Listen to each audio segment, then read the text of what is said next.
berakhirnya coklit, kami sudah menyelesaikan sebanyak 99,80% dari keseluruhan data yang kami terima, sebanyak 8.315.669 pemilih itu.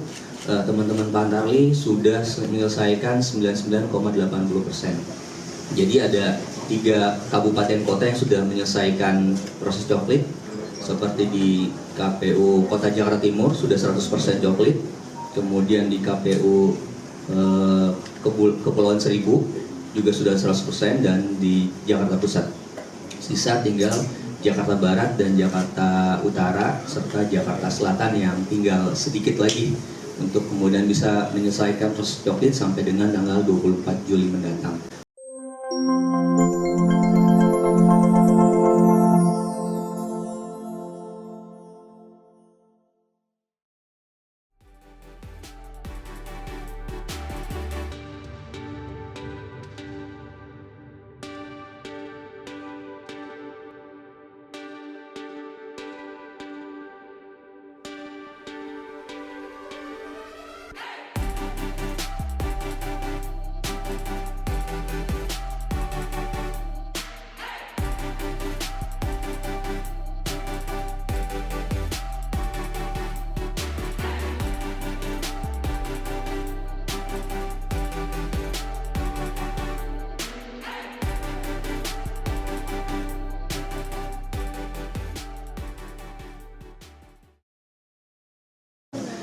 Kami sudah menyelesaikan sebanyak 99,80% dari keseluruhan data yang kami terima, sebanyak 8.315.669 pemilih itu. Teman-teman Pantarli sudah menyelesaikan 99,80%.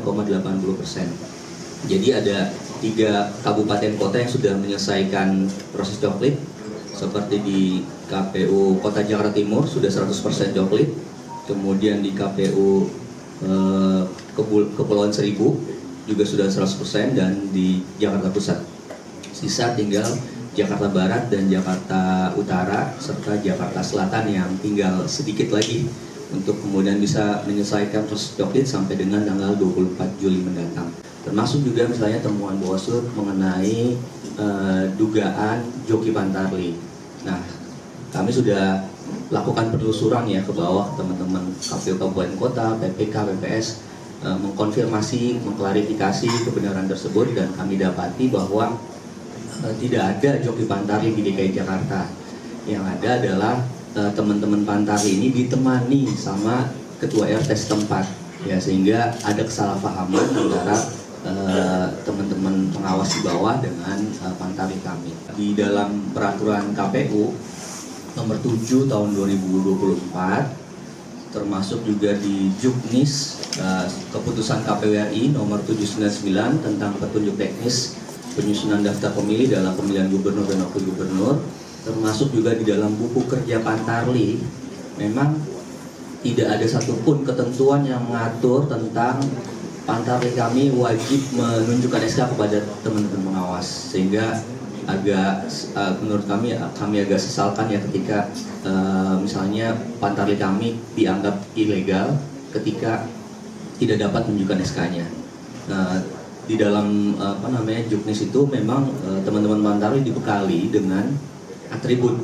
Atribut ini adalah bagian dari identitas Pantarli, apa saja rompi, topi, kemudian tanda pengenal atau ID card. Itulah yang menjadi identitas dari Pantarli kami. Kemudian soal stiker, ya, ada beberapa rumah misalnya belum dicoklit tetapi ditempeli stiker. Nah, itu sebetulnya ada pada saat Pantarli mencoklit misalnya yang ditemui anggota keluarga A, tetapi pada saat sampling pengawasan ke bawah yang ditemui anggota keluarga B. Jadi nggak nyambung nih antara siapa yang dicoklit dengan siapa yang ditemui pada saat sampling pengawasan. Dan semuanya itu sebetulnya sudah kami tindak lanjuti ya. Kami juga mengucapkan terima kasih dan apresiasi terhadap teman-teman Bawaslu yang sudah melakukan pengawasan, dan semua yang benar secara temuannya, seperti misalnya ada pemilih di bawah 17 tahun di Kepulauan Seribu itu sudah kami tindak lanjuti dengan mengkoreksi proses coklitnya. Sudah kami tindak lanjuti. Kemudian itu adalah tahapan pengumuman DPS. Disitulah masyarakat bisa menyampaikan saran perbaikan, lalu akan kita masukkan dan tanggapan masyarakat tersebut dan akan kita rekap kembali secara berjenjang dari BPS tanggal 14 sampai dengan 21 September. Jadi setelah DPS HP ini direkap kabupaten kota dengan rentang waktu antara 14 September sampai dengan 21 September. Nah, setelah DPT ditetapkan maka tidak ada lagi perubahan-perubahan maupun perbaikan. Update terakhir dari kerja-kerja KPU DKI terkait penyelenggaraan.